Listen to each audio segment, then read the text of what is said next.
Since it's landscape season, I thought I'd do a short video on making a very inexpensive yet very sturdy and functional landscape painting kit. So this is a setup that I used for about 10 years, and I think the total cost is maybe $70, certainly under $100.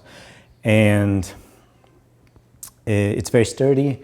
It's pretty portable. The easel is a bit heavy, but it also allows you to work sight size, having your panel up at eye level. So even if you don't size, it's just a very versatile, comfortable way of working to have your palette, at this level, and then you're painting up here. So the setup is basically a Italian steel field easel.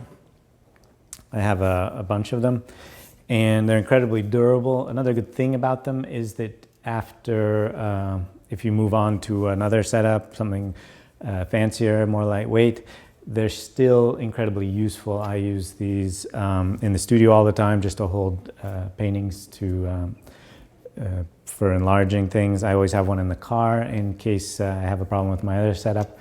Last week I forgot a piece of my fancy carbon fiber kit, and so I used this in a pinch and it worked really well. So they're the downside, like I say, one is that they're a bit heavy. They're made of steel. The other thing is that the bar is a bit longer than the legs, and my previous suitcase couldn't fit the bar, so I actually had to cut it down a bit. On the other hand, there's a version with a round bar and a version with the rectangular bar. If you get the one with the rectangular bar, you can, the hardware stores in Europe sell the exact same size bar in aluminum, and I've seen it in a bunch of stores. And when you buy it, it's 2 meters long, so you can cut it down to any size you want. So I actually have this, which is slightly longer in case I want to work with larger paintings. And it's also a lighter bar to work with, but they're incredibly stable. If you hang your backpack on it, it's not going to move at all in the wind. And the whole trick to it is they come with 2 of these little panel holders, which obviously you're supposed to use the big one on the bottom, small one on the top. What we do is we take a cigar box, attach hinges to it, take the small one off and flip it upside down, and then attach the lid of the cigar box, just hang it on the little panel holder like a little hook, and then with a couple of these clips, you now have a system where you can paint using the cigar box, and your painting's not going to move. So it's a great system, not a lot of money. Another little trick with the cigar box is if you put a couple of these little hooks in, these little L hooks in the lid, and then attach a piece of string there, what you can then do is have a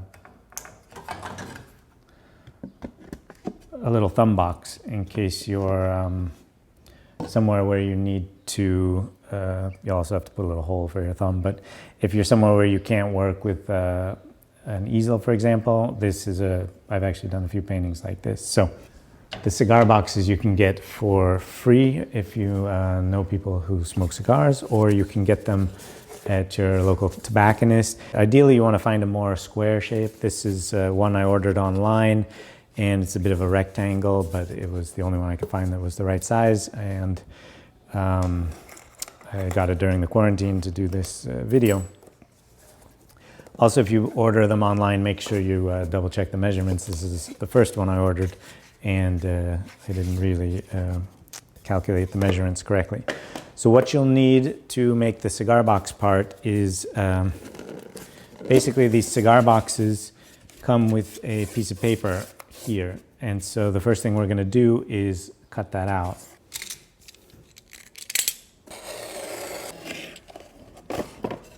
You want to get the smallest hinges you can find, and then make sure they're spaced far enough away so that you're able to fit the little hook in the middle.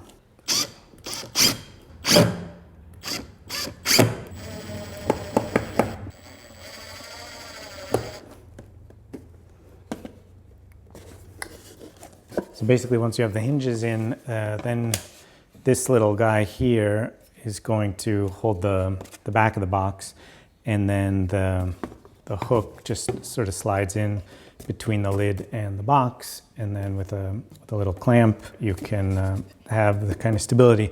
Now the last thing you're going to want to do is put something in the bottom of the box.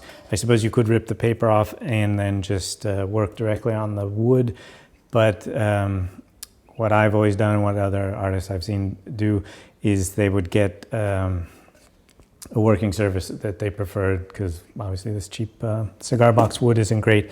So what you can either do is get a piece of glass cut or a piece of plastic, sort of one of these, you know, they have special plastics that people use for pallets.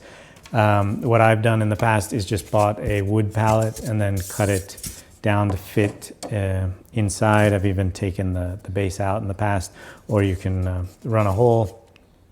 Like I say, if you want a thumb box, your palette already has one.